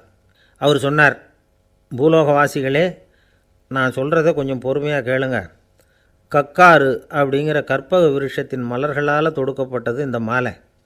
இதுக்கு நிறைய சக்தி உண்டு, எந்த காலமும் இது வாடாது, வாசனையும் குறையாது. ஆனால் இதை அணிந்து கொள்கிறதுக்கு சில தகுதிகள் தேவை அப்படின்னார். என்ன தகுதி அது சொல்லுங்களேன் அப்படின்னு ஏக காலத்தில் எல்லாரும் சத்தம் போட்டாங்க. தீய இயல்புகள் உள்ளவங்க, இழிந்த சிந்தனை, இழிந்த செயல் உள்ளவங்க இந்த மாலையை அணிய முடியாது அப்படின்னார். அவ்வளோதான். கூட்டத்தில் சத்தம் போட்டவங்கள்லாம் மெதுவாக அப்படி அடங்க ஆரம்பிச்சிட்டாங்க. இன்னொரு தேவகுமாரன் சொன்னார், அடுத்தவங்க பொருளை அபகரிக்காதவன், அடுத்தவங்களுக்கு கெடுதல் பண்ணக்கூடிய பொய் பேசாதவன், பேராசையினால் கெட்ட வழியில் பொருள் ஈட்ட நினைக்காதவன் இந்த மாலையை போட்டுக்கலாம் அப்படின்னார். கூட்டத்திலிருந்து யாரும் முன்னுக்கு வரல. ஒரே ஒரு ராஜகுரு மட்டும் கொஞ்சம் முன்னாடி வந்தார். பெரியவர், படித்தவர். அவர், எனக்கு தகுதி இருக்குது அந்த மாலையை போட்டுக்கிறதுக்கு அப்படின்னார். வேறு ஒன்றும் இல்லை, பொய் சொல்லியாவது அந்த மாலையை வாங்கிக்குவோமே அப்படின்னு முடிவு பண்ணிட்டார் அவர். அவ்வளோதான், மாலையை வாங்கிட்டார். அடுத்த தேவகுமாரன் பேசினார். யாருக்கு திடமான அறிவும் மனமும் இருக்குதோ, யாருக்கு நல்ல காரியங்களில் அசையாத ஈடுபாடு இருக்குதோ, நல்ல அரிய பொருள்களை தனியாக தான் மட்டும் அனுபவிக்க விரும்பாதவர் யாரோ அவர் முன்னாடி வந்து இந்த மாலையை வாங்கிக்கலாம் அப்படின்னார். அந்த தகுதியும் எனக்கு இருக்குன்னார் ராஜகுரு. மாலையை வாங்கி போட்டுக்கிட்டார். இன்னொரு ராஜகுமாரன் பேச ஆரம்பித்தார். அறநெறியில் செல்வம் சேர்க்கணும், ஆடம்பர பொருள்களுக்கு அடிமையாகக்கூடாது, வெற்றி அடைஞ்சாலும் கர்வம் வரக்கூடாது, அப்படிப்பட்டவங்க இந்த மாலையை போட்டுக்கலாம்னார். துணிஞ்சு பொய் சொல்லி அதையும் வாங்கி கழுத்தில் போட்டுக்கிட்டார் இந்த ராஜகுரு. இன்னொரு ராஜகுமாரன் சொன்னார், சான்றோர்களை நிந்திக்காதவங்க, புறம் பேசாதவங்க இந்த மாலையை போட்டுக்கலாம்னார். அதையும் வாங்கி போட்டுக்கிட்டார். திருவிழா முடிஞ்சுது, எல்லோரும் திரும்பி போயிட்டாங்க. மறுநாள் ராஜகுரு 4 மாலைகளையும் போட்டுக்கிட்டு ராஜசபைக்கு வரார். வந்தவர் ரொம்ப அவஸ்தையோடு வர்றார். மாலையெல்லாம் வாடி போயிட்டுது, வாசனை எதுவும் கிடையாது. அது மட்டும் இல்லை, அவருக்கு கடுமையான தலைவலி வேறு வந்துட்டுது. துடிச்சு போயிட்டார். மாலையை கழட்டவும் முடியல. ஜனங்கள்லாம் அவரை பார்த்து சிரிக்க ஆரம்பிச்சிட்டாங்க. என்னத்துக்கு ஆசைப்படணும், ஏன் இப்படி கஷ்டப்படணும் அப்படின்னு. ராஜா பார்த்தார். மறுபடியும் விழாவுக்கு ஏற்பாடு பண்ணினார். தேவகுமாரர்கள்லாம் வந்தாங்க. ராஜகுரு வந்தார். மக்கள் முன்னிலையில் அவங்க காலில் விழுந்தார், மன்னிப்பு கேட்டுக்கிட்டார். இந்த மாலையை போட்டுக்கிற தகுதி எனக்கு இல்லை. தகுதி இல்லாத ஒருத்தன் தகாத தகுதியை பொய் மூலம் பெறணும்னு ஆசைப்படுறாங்களே, அவங்களுக்கெல்லாம் என்னுடைய தண்டனை ஒரு எச்சரிக்கையாக இருக்கட்டும்னார். அதுக்கப்புறம் தேவகுமாரர்கள் அவர் கழுத்தில் இருக்கிற மாலையை கழட்டினாங்களாம். அந்த மாலைகளும் பழையபடி மனம் கொடுக்க ஆரம்பிச்சுட்டு தான். இதிலேருந்து நாம் தெரிஞ்சுக்க வேண்டியது என்னென்னா, நமக்கு தகுதி இல்லாத ஒரு கௌரவம் நம்மக்கிட்ட தானாக வந்தால் கூட அதை வந்து தவிர்த்து விடுறது தான் நல்லது. அதுதான் புத்திசாலித்தனம். ஒருத்தர் வந்தார், சார் எங்கள் இலக்கிய மன்ற விழாவுக்கு நீங்கள் வந்து தலைமை தாங்கணும்னார். உடனே இவர் சொன்னார், பேச்சாளர், சார் இலக்கியத்தை பற்றி பேசுகிற தகுதி எனக்கு இல்லையே அப்படின்னார். உடனே அவர் கூப்பிட வந்தவர் சொன்னார், அந்த தகுதி உங்களுக்கு இல்லைங்கிறது எங்களுக்கும் தெரியும் சார், அதனால தான் உங்களை தலைமை தாங்க கூப்பிட்றேன் அப்படின்னார். அது சரி, தலைமைன்னா அதுக்கு இவர் என்ன தான் அர்த்தம் பண்ணுறாருன்னு தெரியல. நம்மளில் சில பேர் ரொம்ப தைரியமாக இருப்பாங்க. நாம் கூட சொல்கிறது உண்டு, அந்த ஆளுகிட்ட வர்றதுக்கு எமன் கூட பயப்படுவான் அப்படின்னு சொல்கிறது உண்டு. தைரியசாலிகளை நெருங்கிறதுக்கு யமன் பயப்படுவான் அப்படின்னு சொல்கிறது உண்மை தான். அது பொய் இல்லை. மன வலிமை இருக்குது பாருங்கள், அது மனுஷனை காப்பாற்றும். இது வந்து மருத்துவ ரீதியான உண்மை. உடல் கோளாறுகள் மன ஆரோக்கியத்தை பாதிக்கும். மன எழுச்சி, மன போராட்டம் இதெல்லாம் வந்து உடல் இயக்கத்தில் மாறுதலை உண்டாக்குது. சில வகையான நோய்களுக்கும் மனசுக்கும் இருக்கிற சம்பந்தம் என்னங்கிறத பற்றியெல்லாம் இப்போ ஆராய்ச்சி பண்ணுறாங்க. ஆஸ்மா, மூட்டு வலி, பெருங்குடல் அழற்சி, உயர் இரத்த அழுத்தம், சோரியாசிஸுங்கிற தோல் வியாதி, வயிற்று புண்ணு, இந்த தைராய்டு நச்சுத்தன்மை, இது மாதிரி நோய்களை உண்டாக்குறதுல மனசோட பங்கு என்னங்கிறத பற்றியெல்லாம் ஆய்வு பண்ணி பார்த்துருக்குறாங்க. எதுக்கு எடுத்தாலும் சோர்ந்து போகிறது, தோண்டு போகிறது, இப்படிப்பட்ட மனவாகு, அதோட யாரும் நமக்கு உதவ முடியாது அப்படிங்கிற மனோபாவம், கைவிடப்பட்ட மனநிலைமை, இதெல்லாம் வந்து நோயோட தீவிரத்தை ரொம்ப அதிகரிக்க செய்யுதான். இவங்கெல்லாம் அந்த கைகால் வலிக்குது, உடம்பு அசதியாக இருக்குது, தூக்கம் வரல, முதுகு வலிக்குது, உடம்பில் வந்து உணர்ச்சி குறையுது, கை கால் விரல்லாம் மரத்து போகுது, இப்படி ஏதாவது சொல்லிக்கிட்டு டாக்டர்களை தேடி வந்துக்கிட்டு இருப்பாங்க. நெஞ்சு வலி வந்து யாருக்கு வருது தெரியுமா? பதற்றம், போட்டி மனப்பான்மை, அளவுக்கு அதிகமான வேகம், துடிப்பு, பேராசை, இதுலேயும் கட்டுப்பாடு, நேரம் தவறாமை, அப்புறம் இதெல்லாம் வந்து உள்ள மனவாக உள்ளவங்க இருக்கிறாங்கல்ல, அவங்க பெரும்பாலும் நெஞ்சு வலிக்கு ஆளாயிடுறாங்களாம். ஃப்ரீட்மேன் அப்படிங்கிறவர் நிறைய ஆராய்ச்சியெல்லாம் பண்ணி பார்த்துட்டு இதை உறுதிப்படுத்தியிருக்கிறார். அவர் பண்ணின ஆராய்ச்சியில் என்னெல்லாம் தெரிய வந்தது தெரியுமா? பொறுப்பு அதிகம் உள்ளவங்களுக்கு கண்டிப்பாக இரத்த அழுத்தம் வரும், அதிகமாக இருக்குமா. அதே மாதிரி கண்டிப்பாக இருக்கிறாங்கல்ல, அவங்களுக்கும் இரத்த அழுத்தம் அதிகரிக்குமா. இரத்த அழுத்தம் தனக்கு அதிகமாக இருக்குங்கிறத தெரிஞ்சுக்கிட்டவங்க தலைவலி, மயக்கம், இந்த தலை சுத்தல், அசதி, இது மாதிரியான உணர்வுகளை வந்து அவங்களுக்கு வந்துடும், அது மாதிரி உணர்வு. ஆனால் உண்மை என்ன தெரியுமா? இதெல்லாம் வந்து இரத்த அழுத்தத்தினால இல்லை. இரத்த அழுத்தம் கட்டுப்பாட்டுக்குள்ளே இருந்தால் கூட இவங்க இப்படி நினைக்கிறாங்களாம். இதுக்கு காரணம் மனசு தான் அப்படிங்கிறார் அவர். சில பேர் எப்படி தெரியுமா? ஒருத்தர் வந்து மாரடைப்பால் இறந்து போனார் அப்படின்னு கேள்விப்பட்டால் போதும், இறந்து போகிறதுக்கு காரணம் இதயம்தான் அப்படிங்கிற பீதியால், இதய தளர்ச்சி அப்படிங்கிற மனநோயால் பாதிக்கப்படுறார். இவங்கெல்லாம் அடிக்கடி தங்களுடைய இதய பகுதியை தொட்டு பார்த்துக்குவாங்க, நாடியை பிடிச்சி பார்த்துக்குவாங்க, அடிக்கடி மூச்சை உள்ளுக்கு இழுத்து வெளியில் விட்டு வலி வருதா அப்படின்னு பார்த்துக்கிட்டு இருப்பாங்க. வேறு எங்கேயாவது வலிச்சா கூட நெஞ்சை வலிக்குதா அப்படின்னு பார்ப்பாங்க. நெஞ்சு வலிக்குதுன்னு கூட சில பேர் சொல்ல ஆரம்பிச்சிருவாங்க. ஆஸ்மாவுக்கும் மனசுக்கும் சம்பந்தம் உண்டு. தீர்வு காண முடியாத மன போராட்டங்கள் எல்லாத்துக்கும் அடுத்தவங்களையே சார்ந்து இருக்கிற மனநிலை, இதெல்லாம் ஆஸ்மாவினுடைய தீவிரத்தை வந்து அதிகப்படுத்திடும். பயம், இது எப்படின்னா என்ன நடக்குமோங்கிற பதற்ற நிலை, அப்புறம் இந்த பயம், இதெல்லாம் வந்து சுவாசித்தலை வந்து அதிகரிக்க செய்யுது இல்லையா. இதனால் இரத்தத்தின் காரத்தன்மை அதிகமாகி நோயின் தீவிரமும் அதிகமாகுது. மன போராட்டம், மனக்கவலை, மன இறுக்கம், இதெல்லாம் வந்து தோல் வியாதியை தூண்டி விடுதான். இது மாதிரி இன்னும் எவ்வளவோ இருக்குது. அதனால் இன்றைக்கி நமக்கு தேவை என்னென்னா மன வலிமை, மலர்ந்த முகம், இது ரெண்டும் இருந்துட்டுதுன்னா பலவிதமான நோய்கள் நம்மக்கிட்ட நெருங்கி வராது. டாக்டர் என்ன நெருங்காமல் இருக்கிறதுக்கு நான் ஒரு காரியம் பண்ணுறேன் அப்படின்னார் ஒருத்தர். அவர் என்ன அர்த்தத்தில் சொன்னார்னா, டாக்டர் வந்து அவரை நெருங்காமல் இருக்கிறதுக்கு அவர் ஒரு காரியம் பண்ணுறாராம்.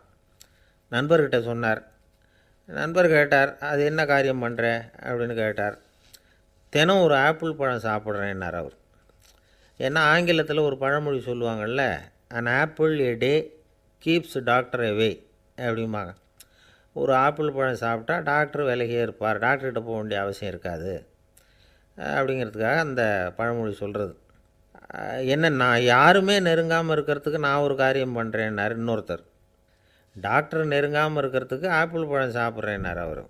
என்னை யாருமே நெருங்காமல் இருக்கிறதுக்கு நான் ஒரு காரியம் பண்ணுறேன்னார் இன்னொருத்தர். அது என்னன்னு கேட்டோம். தினம் ஒரு பூண்டு சாப்பிட்றேன்னார்.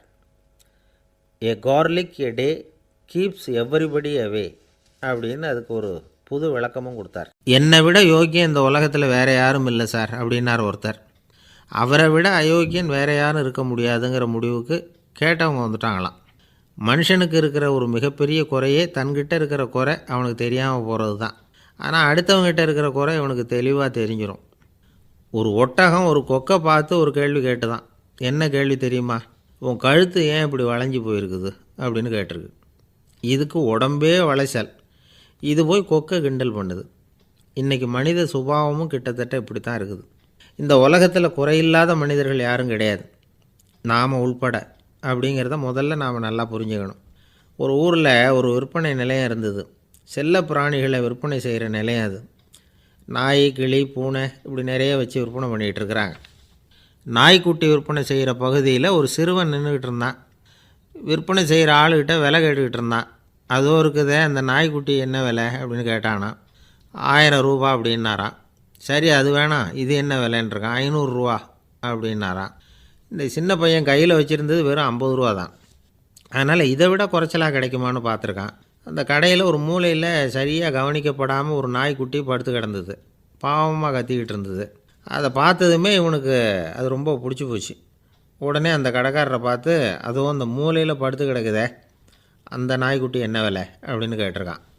தம்பி, அது ஒரு கால் ஊனம், அதனால் அது உன்னோட குதித்து விளையாடவோ ஓடுறதோ அதால் முடியாத காரியம் அப்படின்ட்டுருக்கார் அவர். அது தெரிஞ்சு தாங்க கேட்குறேன், அதோட விலை என்ன அதை மட்டும் சொல்லுங்களேன் அப்படின்ட்டுருக்கான். தம்பி, இது கால் ஊனம் உள்ள ஒரு நாய். இதை போய் காசு கொடுத்து வாங்கிறதுக்கு யாராவது பிரியப்படுவாங்களா? இதை நான் உனக்கு இலவசமாகவே தர்றேன், எடுத்துகிட்டு போ அப்படின்னாரான். இதை கேட்டதும் அந்த சிறுவனுக்கு கோவம் வந்துட்டு தான். நீங்கள் ஒன்றும் சும்மா கொடுக்க வேணாம், இந்தாங்க 50 ரூபா, இதை வச்சுக்கிட்டு நாய்க்குட்டியை கொடுங்க அப்படின்ட்டுருக்கான். அவருக்கு ஒன்றும் புரியல, ஆச்சரியமாக இருந்தது. சரின்னு பணத்தை வாங்கிட்டு நாய்க்குட்டியை தூக்கி கொடுத்தார். அந்த சிறுவன் அந்த நாய்க்குட்டியை 2 கையாலையும் வாங்கினா, மார்போடு பிரியமாக சேர்த்து அணைச்சிக்கிட்டான். தெருவில் இறங்கி நடக்கிறான். அப்படி நடக்கும்பொழுது தான் பார்க்குறார், கடைக்காரர் ஆச்சரியமாக அவனை பார்க்குறார். அப்போ தான் அவருக்கு ஒரு விஷயம் புரியுது. அந்த சிறுவன் தெருவில் நாய்க்குட்டியை மார்போடு அணைச்சிக்கிட்டு விந்தி விந்தி நடந்து போய்கிட்டு இருக்கிறான். ஆமாம், அவனுக்கும் ஒரு கால் ஊனம். இந்த நாய்க்குட்டியை யாருமே வாங்க மாட்டாங்கன்னு நினச்சிக்கிட்டு இருந்தார். குறையுள்ள அதுக்கும் ஒரு எஜமானன் கிடச்சிட்டான். அதனால் ஊனம் ஒரு குறை இல்லை அப்படிங்கிற உண்மையை அந்த கடைக்காரர் புரிஞ்சுக்கிட்டாரான். நம்மால் ஒருத்தர் கொஞ்சம் வயசானவர், எழுந்திரிச்சு சரியாக நடக்க முடியாது, சாய்வு நாற்காலியிலேயே எப்பவும் உட்காந்துருப்பார். அவர் தனக்கு துணையாக ஒரு நாயை பக்கத்தில் வச்சுருந்தார்.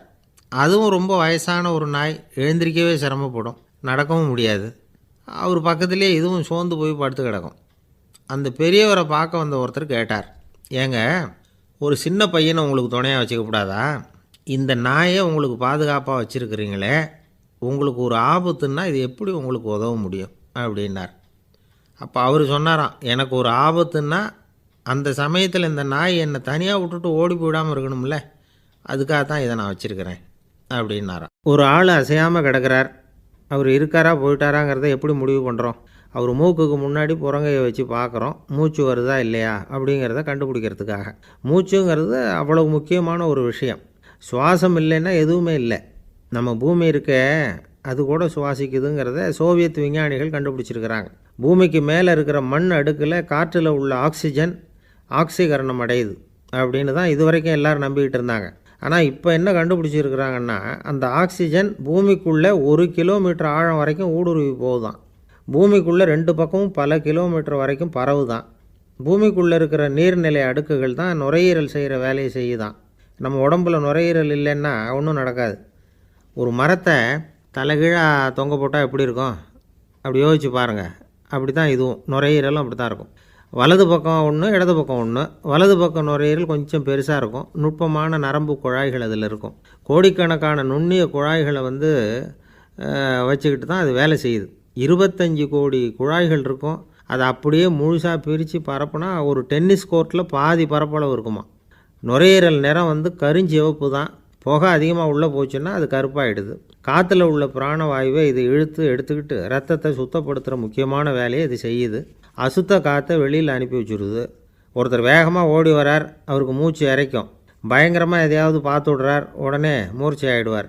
இது மாதிரி சமயங்களில் வேறு எந்த தூண்டுதலும் இல்லாமல் நுரையீரல் தானாகவே இயங்கும். இப்படி ஒரு அவசியம் ஏற்படுறப்போ இயக்கத்தை தூண்டி விடுற முக்கியமான இணைப்பு மூளைக்கு கீழே முதுகு எலும்புக்கு மேற்பகுதியில் இருக்குது. அது உடனே சுவாசத்துக்கு அவசர உதவியை கொடுக்குது. இப்போ ஒருத்தர் பேசாமல் உட்காந்துருக்கார்.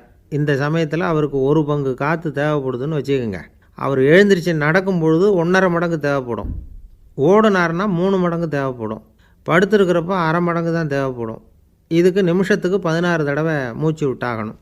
இப்படி சாதாரணமாக உள்ளே இழுக்கிற காற்று கொஞ்சம்தான் இருந்தாலும் இது மாதிரி 8 மடங்கு காற்றை உள்ளே இழுத்து வச்சுக்கிற சாமர்த்தியம் நுரையீரலுக்கு இருக்குதான்.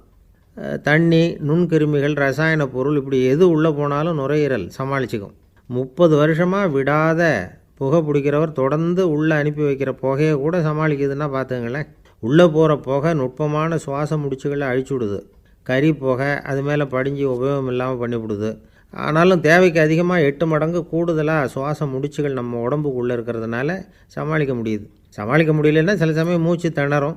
அதை ஒரு எச்சரிக்கையாக எடுத்துக்கிட்டு புகை பிடிக்கிற பழக்கத்தை விட்டுடணும். அதுதான் நல்லது. ஆனால் அப்படி யார் விடுறது? இணை பிரியாத 2 நண்பர்கள் இருந்தாங்களாம். 2 பேரும் விடாமல் சிகரெட்டு குடிக்கிறவங்க. அதில் ஒருத்தன் செத்து போட்டான். இன்னொருத்தன் அதுக்கப்புறம் 2 சிகரெட்டாக குடிக்க ஆரம்பித்தானான். ஏன் இப்படி பண்ணுறேன்னு கேட்டிருக்காங்க. நான் ஒரு சிகரெட்டு தான் குடிக்கிறேன், செத்து போன என்னுடைய ஃப்ரெண்டு இருக்கானே செத்து போனவன், அவனுக்காக இன்னொரு சிகரெட்டு குடிக்கிறேன் அப்படின்னு நானான். இது ரொம்ப ஆபத்து, விட்டுடு அப்படின்னு சொல்லியிருக்காங்க. சரின்னு ஒத்துக்கிட்டான். ஆனால் அதுக்கப்புறமும் ஒரு சிகரெட் வீதமாக குடிச்சிக்கிட்டே இருந்தான். சிகரெட்டு பழக்கத்தை நீ இன்னும் விடலையான்னு கேட்டாங்களாம். அந்த பழக்கத்தை நான் எப்போவோ விட்டுட்டேன், இப்போ நான் குடிக்கிறது என் ஃப்ரெண்டுக்காக அப்படின்னு நானான். இவங்கெல்லாம் எப்படி திருந்துறது? ஒரு ஊரில் ஒரு ராஜா இருந்தார். அவர் அடிக்கடி காட்டுக்கு வேட்டையாட போவார். சில நண்பர்களையும் கூட அழைச்சிக்கிட்டு போவார். காட்டுக்கு போனதும் ஆளுக்கு ஒரு பக்கமாக போய் வேட்டையாடுவாங்க. சாயந்தரமாக திரும்பி வருவாங்க. மறுநாள் அரண்மனையில் உட்காந்து ஒவ்வொருத்தரும் அவங்க அனுபவங்களை எல்லாம் சொல்லிக்குவாங்க. அவங்க வீரத்துக்கு தகுந்த மாதிரி பரிசை அந்த ராஜா கொடுப்பார். இது மாதிரி ஒரு தடவை எல்லோரும் வேட்டைக்கு போயிட்டு திரும்பி வந்ததும் உட்காந்து பேச ஆரம்பிச்சிருக்கிறாங்க. ஒருத்தன் சொன்னான், தன்னுடைய வீர தீர செயலை பற்றி அளக்க ஆரம்பிச்சிட்டான். ஏன்னா அதுக்கு பரிசு கிடைக்க போகுதில்ல, அதனால். அவன் என்ன சொன்னான் தெரியுமா? அரசே, நேற்றுக்கு காட்டில் என்னாச்சு தெரியுமா? எனக்கு நேராக ஒரு சிங்கம் வாயை திறந்துக்கிட்டு வந்துட்டுது. நான் பயப்படவே இல்லை. உடனே ஒரு கல்லை எடுத்து குறி பார்த்து வீசினேன். சிங்கத்து வாய்க்குள்ளே போய் அந்த கல் மாட்டிக்கிட்டுது. அவ்வளவுதான். அந்த சிங்கம் என்னை பார்த்துட்டு பயந்துட்டு ஒரே ஓட்டமாக திரும்பி ஓடி போயிட்டுது அப்படின்னா. ஆஹா பலே அப்படின்னு எல்லாரும் கை தட்டினாங்க. 2வது ஆள் ஒருத்தன் எழுந்திரிச்சான். அவன் சொல்ல ஆரம்பித்தான், அரசே, நான் போன வழியில் 2 பெரிய மலைப்பாம்பு கிடந்தது. என்னை முழுங்கிறதுக்கு வந்தது. நான் என்ன பண்ணேன் தெரியுமா? அந்த 2 பாம்போட வாலையும் ஒன்றா சேர்த்து முடிச்சு போட்டுட்டேன். அவ்வளவுதான். அது அங்கே இழுக்க இது இங்கே இழுக்க முடிச்சு நல்லா இறுகி போட்டுது அப்படின்றான். ஆஹா அற்புதம்னு சொல்லி எல்லாரும் கை தட்டினாங்களாம். அடுத்தபடியாக 3வது ஆள் ஒருத்தன் வந்தான். அவன் சொல்ல ஆரம்பித்தான், மன்னா, நான் போன பாதையில் குறுக்க ஒரு ஆறு, அதில் இறங்கி குளித்தேன். யாரோ காலை பிடிச்சி இழுக்கிறது மாதிரி இருந்தது. திரும்பி பார்த்தா ஒரு பெரிய முதலை. நான் உடனே அப்படியே ஒரு துள்ளல் துள்ளி அது முதுகில் போய் உக்காந்துக்கிட்டேன். அதை அப்படியே கரைக்கு நீந்த வச்சேன். கரைக்கு வந்து சேர்ந்ததும் அப்படியே ஒரே துள்ளி குதித்து கரைக்கு வந்துட்டேன் அப்படின்றான். அவன் தன்னுடைய வீரத்தை அப்படி சொல்லியிருக்கான். அடடா எப்பேற்பட்ட வீரம் அப்படின்னு எல்லாரும் கை தட்டினாங்களாம். 4வது ஆள் எழுந்திரிச்சான். மன்னா, நான் போன இடத்துல ஒரு கரடி என்னை துரத்த ஆரம்பிச்சுட்டுது. நான் ஒரு மலை உச்சிக்கு வந்துட்டேன். அதுக்கப்புறம் ஒரு அடி எடுத்து வச்சாலும் அதில் பாதாளத்தில் விழ வேண்டியது தான். அந்த நேரம் பார்த்து ஒரு பெரிய ராட்சச கழுகு அந்த பக்கமாக பறந்து வந்தது. நான் உடனே அப்படியே உயர எழும்பி அந்த கழுகோட காலை பிடிச்சிக்கிட்டேன். அப்படியே தொங்கிக்கிட்டே வந்தேன். ஒரு நல்ல இடம் வந்ததும் தொப்புன்னு கீழே குதித்து நடந்து வந்துட்டேன்னா.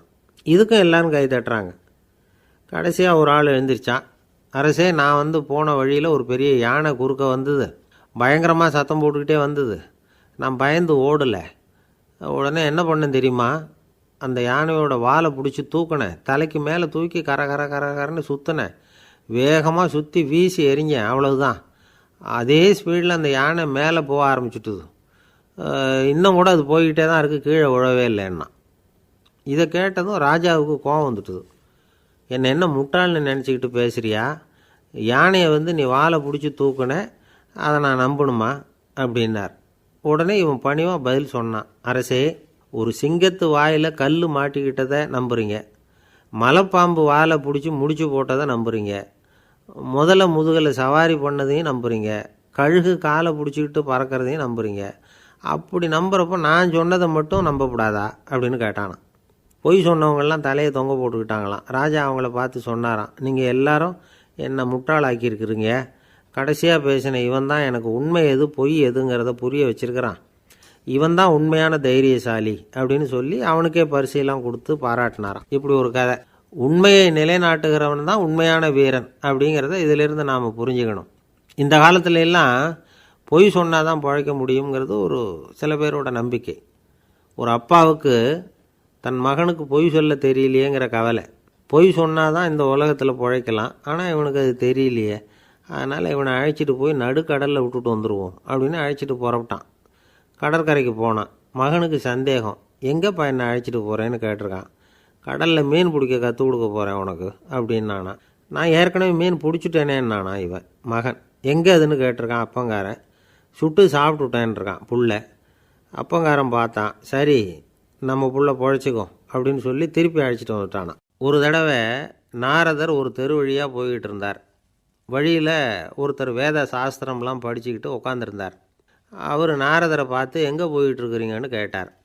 கடவுளை பார்த்துட்டு வரலாம்னு போயிட்டுருக்கிறேன் அப்படின்னார் நாரதர். அப்படின்னா அவர்கிட்ட எனக்கு எப்போ முக்தி கிடைக்கும்னு கேட்டுட்டு வாங்களேன் அப்படின்னார் இவர். சரி கேட்டு வரேன் அப்படின்னு சொல்லிவிட்டு நாரதர் நடந்தார். கொஞ்சம் தூரத்தில் ஒரு மரத்தடியில் ஒரு தொழிலாளி செருப்பு தைச்சிக்கிட்டு உட்காந்துருந்தார். அந்த ஆளும் அதே மாதிரி கேட்டுக்கிட்டார்.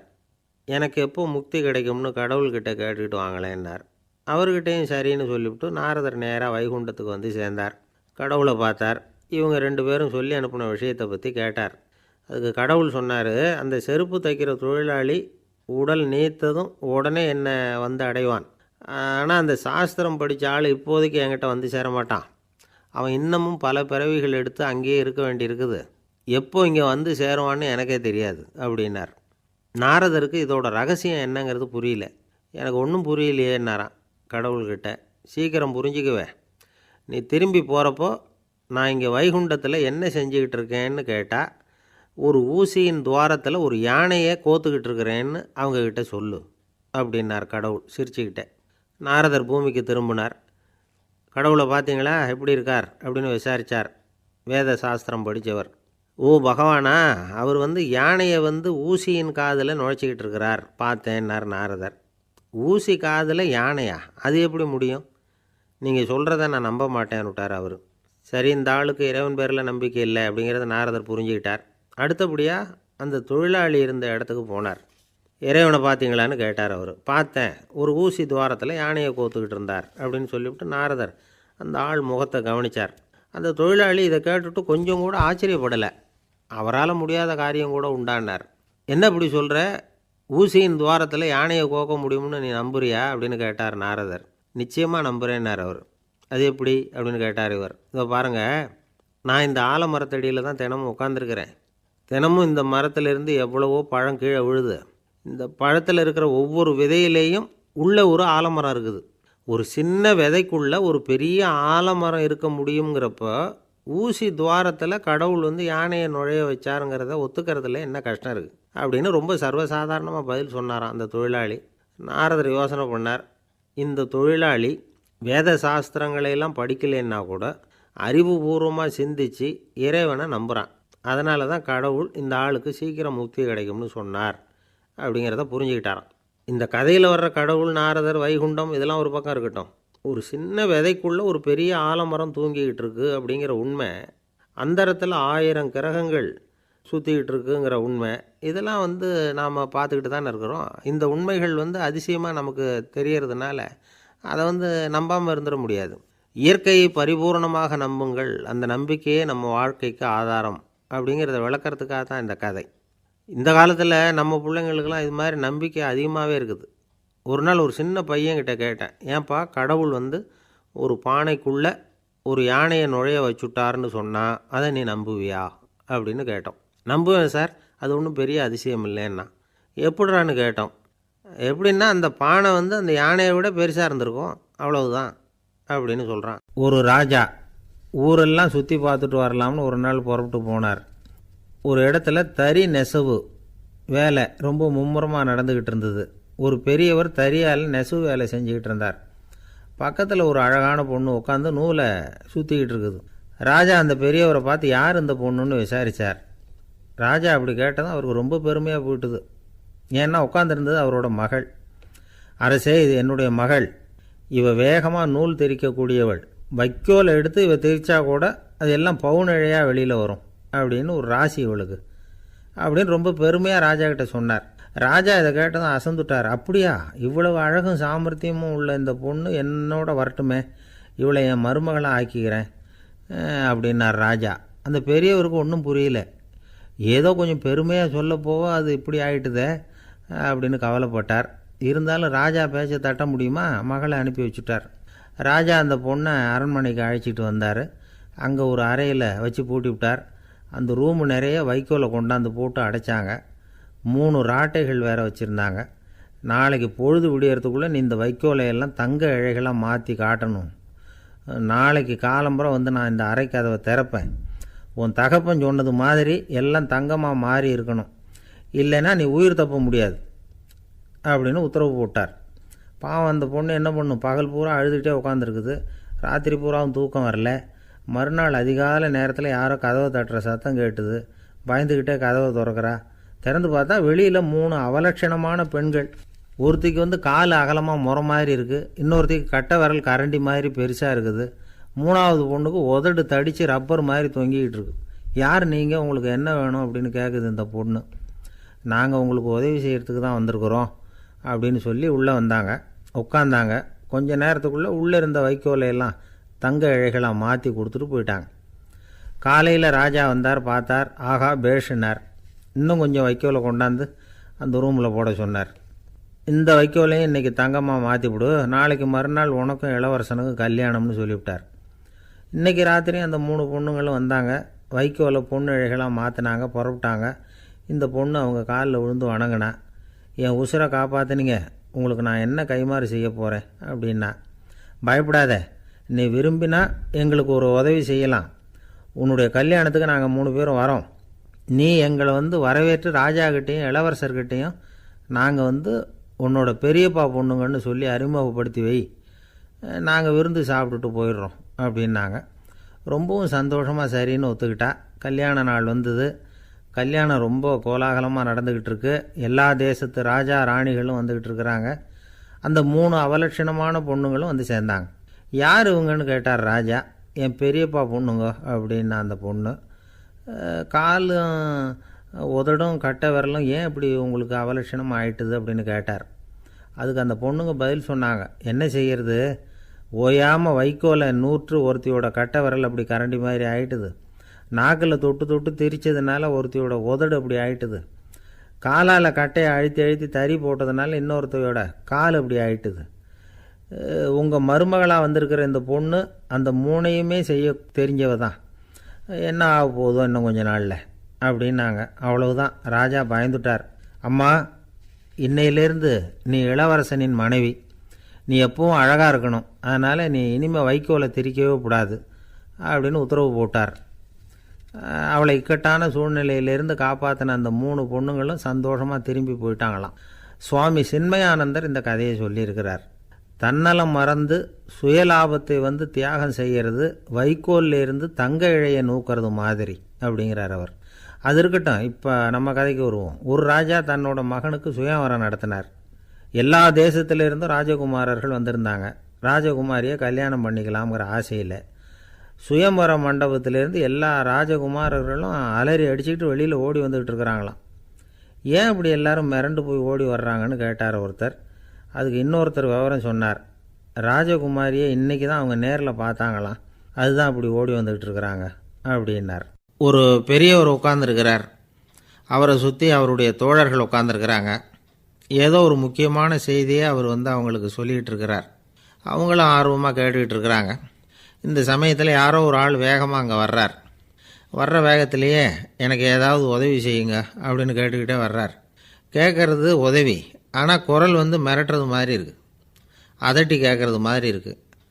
இதை கேட்டதும் அந்த பெரியவர் ஆத்திரப்படலை, ஆனால் அவரை சுற்றி இருந்தவங்க ஆத்திரப்பட்டாங்க. இதை பெரியவர் கவனித்தார். கொஞ்சம் அமைதியாக இருங்கன்னார். வந்தவரை கூப்பிட்டார். அவருக்கு சில பொருள்களை கொடுத்தார். என்னங்க இப்போ உங்களுக்கு மகிழ்ச்சி தானே அப்படின்னார். ஆ அப்படின்னு அலட்சியமாக அவர் சொல்கிறார். நான் உங்களை நல்ல முறையில் நடத்தினேன்னா அப்படின்னு கேட்குறாரு அவர் மறுபடியும். அதெல்லாம் ஒன்றும் இல்லை அப்படின்னு சொல்லி அவர் சொல்லிகிட்டு இருக்கிறாரு. குரலில் வந்து கடுமை குறையில. சுற்றி இருந்தவங்களால் இதை பொறுத்துக்க முடியல. கோபத்தோடு அவரை நோக்கி நெருங்க ஆரம்பித்தாங்க. பெரியவர் அவங்களையெல்லாம் தடுத்து நிறுத்தினார். வந்தவரை வாங்க என்னோட அப்படின்னு சொல்லி அழைச்சிட்டு போனார். வீட்டுக்கு போனார். அங்கே போனதும் இன்னும் சில பொருள்களை எடுத்து அவர்கிட்ட கொடுத்தார். இப்போ திருப்தி தானே, நான் உங்ககிட்ட நல்ல முறையில் நடந்துக்கிட்டேனா அப்படின்னார். அவர் முகம் இப்போ தான் கொஞ்சம் மலர்ந்தது.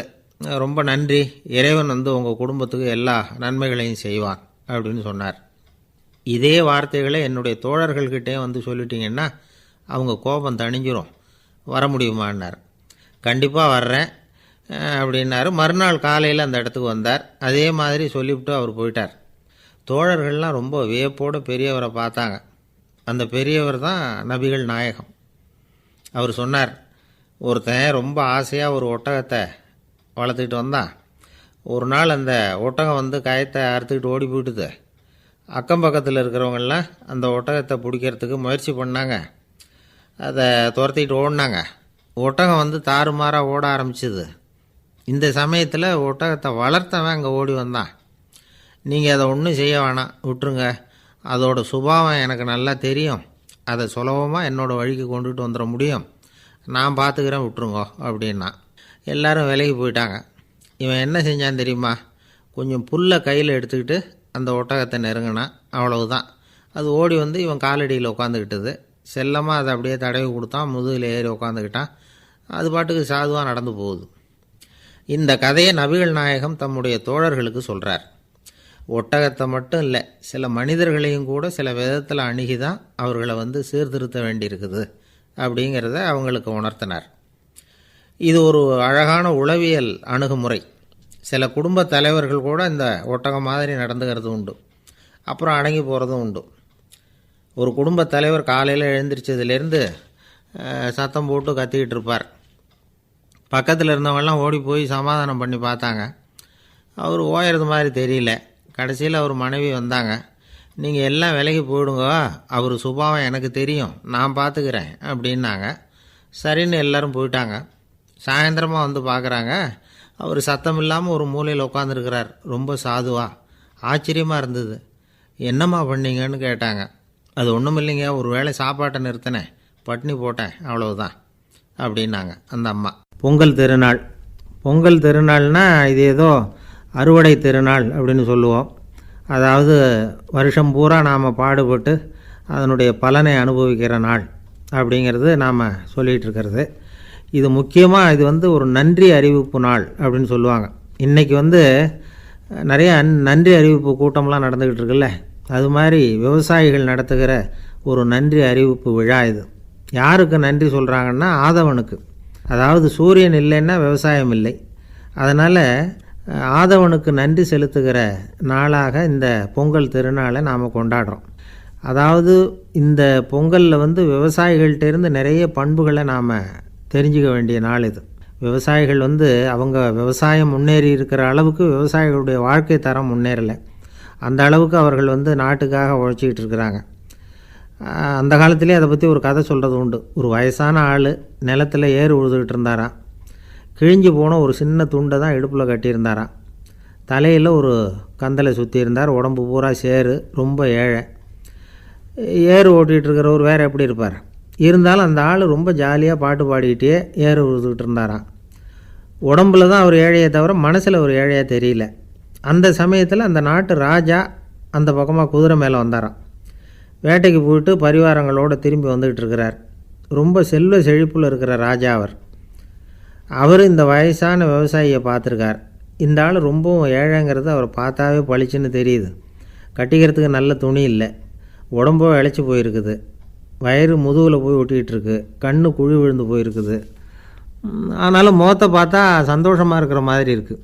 இவ்வளவு உற்சாகமாக பாடிக்கிட்டு இருக்கிறாரே அப்படின்னு ஆச்சரியமாக நினச்சி பார்த்தார் அந்த ராஜா.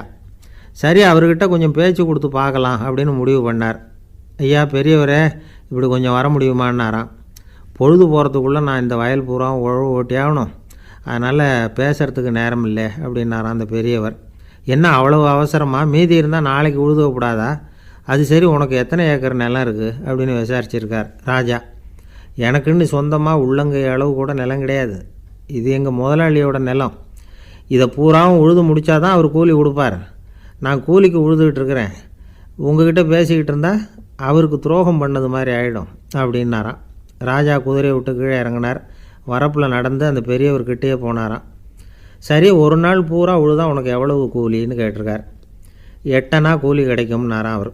இது ரொம்ப காலத்துக்கு முன்னாடி நடந்த ஒரு சம்பவங்கிறதுனால அப்போ 8 அணா கூலிங்கிறது ரொம்ப பெருசு.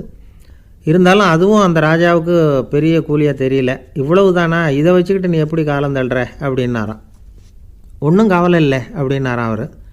ராஜாவுக்கு ரொம்ப ஆச்சரியமாக போச்சு. 8 அணா கூலி வாங்குகிற இந்த ஆள் கவலை இல்லாமல் இருக்கிறார், ஏராளமான வசதியோடு இருக்கிறன்னா கவலை இல்லாமல் வாழ முடியலையே அப்படின்னு நினச்சி பார்த்துருக்கார். அது சரி, 8 அணாவில் எப்படி குடும்பம் நடத்துகிற அப்படின்னு கேட்டாராம். எனக்கு கிடைக்கிற 8 அணாவில் 2 அணா குடும்பத்துக்கு செலவழிக்கிறேன், 2 அணா பழைய கடனுக்கு கொடுக்குறேன், 2 அணா தர்மம் செய்கிறேன், 2 அணா வட்டிக்கு கொடுக்குறேன், ஒரு குறையும் இல்லைன்னாராம். ராஜாவுக்கு ஒன்றும் புரியல. எனக்கு ஒன்றும் புரியலேன்னு இருக்கார். ஐயா, எனக்கும் என் மனைவிக்கும் 2 அணா செலவாகுது. வயசான அம்மா அப்பா இருக்கிறாங்க, சின்ன வயசில் என்னை காப்பாற்றினவங்க அவங்க. அந்த கடனுக்கு 2 அணா செலவாகுது, அது பழைய கடன். என் தங்கச்சி ஒருத்தி ஆதரவு இல்லாத நிலைமையில் தன்னுடைய மகனோட என் வீட்டில் இருக்கிறா. அவளுக்கும் அவள் மகனுக்கும் 2 அணா செலவு பண்ணுறேன், அது தர்மம். எனக்கு 2 பிள்ளைங்க இருக்கிறாங்க, அவங்களுக்கு 2 அணா செலவு பண்ணுறேன், அது வட்டிக்கு கொடுக்கறது மாதிரி. பிற்காலத்தில் அவங்க எங்களை காப்பாற்றுவாங்க. அந்த வகையில் நான் திருப்தியோடு வாழ்ந்துக்கிட்டு இருக்கிறேன் அப்படின்னாராம். ராஜாவுக்கு அர்த்தம் புரிய ஆரம்பிச்சுதான். அந்த பெரிய நிலத்தை விலை கொடுத்து வாங்கி அந்த பெரியவருக்கே தானமாக கொடுத்துட்டாராம். இப்போ உழுதவருக்கே நிலம் சொந்தமாகிட்டுது. அன்னையிலேருந்து அரசனுக்கும் ஆறுதல் கிடைச்சிதான். இப்படி ஒரு கதை சொல்லுவாங்க. 8 அணா வருமானத்தை வச்சுக்கிட்டு எப்படி காலத்தை தள்ளுறதுன்னு சொல்கிறதுக்காக இந்த கதையை சொல்கிறதாக யாரும் தப்பாக நினச்சிக்கக்கூடாது. கிடைக்கிறத எப்படி பங்கு போடுறார், எப்படி திருப்தியாக வாழறார் அப்படிங்கிறது தான் முக்கியம். அது மாதிரி இன்றைக்கு இந்த பொங்கல் திருநாளில் உழவர்கள் மனசு மகிழ்ச்சியாக இருந்ததுன்னா அது எல்லாரும் மகிழ்ச்சியாக இருக்கிறது மாதிரி அர்த்தம். அதனால் அவர்கள்ட்டேருந்து நாம் பாடம் கற்றுக்கணும். சில உழவர்கள் தங்கள் நிலத்தில் விளையிறத தாங்கள் சாப்பிட மாட்டாங்க, அடுத்தவங்கள்ட்ட விற்றுட்டு சந்தையில் போய் வேறு அரிசி வாங்கிட்டு வந்து தான் இவங்க சாப்பிடுவாங்க. அப்படிப்பட்ட விவசாயிகள்லாம் இது உண்டு. பங்கிடுகிற பண்பை உழவர்கள்ட்டேருந்து கற்றுக்கொள்ளுங்கள் அப்படிம்பாங்க. ஒரு ஆள் நிம்மதியாக மகிழ்ச்சியாக இருந்தானா, உங்கள் நிம்மதிக்கும் மகிழ்ச்சிக்கும் என்ன காரணம்னு கேட்டிருக்கார் இன்னொருத்தர். என்கிட்ட இருந்தது பூராவையும் என் பிள்ளைங்களுக்கு சமமாக பங்கு போட்டு கொடுத்துட்டேன், எனக்குன்னு எதுவுமே வச்சுக்கல, அதுதான் நிம்மதிக்கு காரணம்ன்றிருக்கான். உங்ககிட்ட இருந்தது எவ்வளவு இருந்தது அப்படின்னு கேட்டிருக்காரு அவர். மொத்தமாக ஒரு 50,000 ரூபா இருக்கும் அப்படின்னு இருக்கான். அவ்வளவும் பணமாகவே இருந்ததா அப்படின்னு கேட்டிருக்காங்க இவங்க. இல்லைங்க, அவ்வளவும் கடன், அதை தான் பிரித்து கொடுத்துருக்கேன் பிள்ளைங்கக்கிட்ட அப்படின்னு நானும். அவன் ஒரு குரு, இளம் சீடர்கள் எதிரில் உட்காந்துருக்கிறாங்க. குரு பாடம் நடத்திக்கிட்டு இருக்கிறார். சீடர்களுக்கு ஒரு ஆசை, அதாவது ஒரு முக்கியமான மந்திரத்தை நம்ம குருநாதர்கிட்ட இருந்து கற்றுக்கணும் அப்படிங்கிறது அவங்க ஆசை. அது என்ன மந்திரம்னா, இறந்தவரை உயிர்ப்பிக்கக்கூடிய புனித மந்திரம், அதாவது செத்தவங்களுக்கு மீண்டும் உயிர் உண்டாக்குகிற மந்திரம். குருவே, தயவு பண்ணி அந்த மந்திரத்தை எங்களுக்கு உபதேசிக்கணும் அப்படின்னு கேட்டாங்க. அது ரொம்ப ஆபத்தானது, அது என்னத்துக்கு உங்களுக்கு வேண்டாமேன்னாராம் குரு. எங்களுடைய நம்பிக்கை உறுதிப்படுறதுக்காகத்தான் கேட்குறோம், வேற ஒன்றும் இல்லை அப்படின்னாங்களாம் சீடர்கள். பக்குவப்படாத அறிவுங்கிறது ரொம்ப ஆபத்தானது அப்படின்னாராம் குரு. இது சீடர்களுக்கு புரியல. அது எப்படிங்க பக்குவப்படாத அறிவு ஆபத்தானதுன்னு சொல்கிறீங்க, அப்படின்னா என்ன அப்படின்னு கேட்டிருக்காங்க சீடர்கள். குரு அதுக்கு விளக்கம் கொடுத்தாராம். அந்த மந்திரத்தை எப்போ பயன்படுத்தணுங்கிறது முக்கியம். அதை அறியக்கூடிய ஞானம் ஏற்படுகிற வரைக்கும் அதை தெரிஞ்சுக்காமல் இருக்கிறது தான் நல்லது, இல்லைன்னா ஆபத்துன்னாராம். ஆனால் அந்த சீடர்கள் அதை கேட்குற மாதிரி இல்லை, ரொம்ப பிடிவாதம் பண்ண ஆரம்பிச்சிட்டாங்க. சரி வாங்க சொல்கிறேன்னார் குரு. எல்லாரும் வந்தாங்க. அந்த புனித மந்திரத்தை அவங்களுக்கு ரகசியமாக உபதேசம் பண்ணார். உபதேசம் பண்ணிவிட்டு அவங்களுக்கு எச்சரிக்கையும் கொடுத்தார். இந்த மந்திரத்தை நல்லா ஆராய்ச்சி பார்த்ததுக்கு அப்புறம்தான் உச்சரிக்கணும்.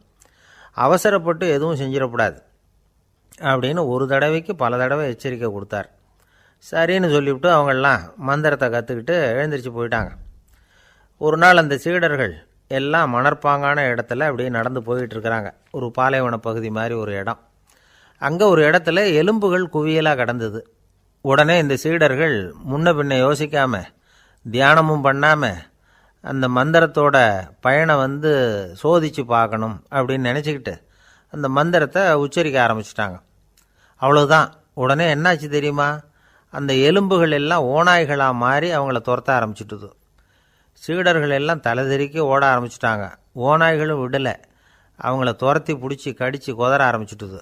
அப்போ தான் அந்த சீடர்களுக்கு குரு சொன்ன அறிவுரையோட அர்த்தம் புரிஞ்சுது. பக்குவப்படாத அறிவு ஆபத்தானது அப்படிங்கிறது. அதனால் இதிலேருந்து நாம் தெரிஞ்சுக்க வேண்டியது என்னென்னா, நாம் நம்ம அறிவை வளர்த்துக்கிட்டால் மட்டும் போதாது, அந்த அறிவை எப்போ எப்படி பயன்படுத்தணும் அப்படிங்கிற பக்குவமும் நமக்கு வரணும். அப்போ தான் வாழ்க்கை நல்லபடியாக அமையும். இல்லைன்னா இடைஞ்சல் தான். இந்த காலத்தில் சில சின்ன பிள்ளைங்களுக்கே அறிவு ரொம்ப பக்குவப்பட்டிருக்குங்கிறத உணர முடியுது. ஒரு சின்ன பையன் பள்ளிக்கூடத்தில் மார்க் லிஸ்ட் கொடுத்தாங்க, வாங்கிக்கிட்டு அவசரமாக வீட்டுக்கு ஓடினான். எதிரில் வந்த ஒருத்தர் கேட்டார், என்ன அவசரம், ஏன் இப்படி வேகமாக ஓடுறேன்னார்.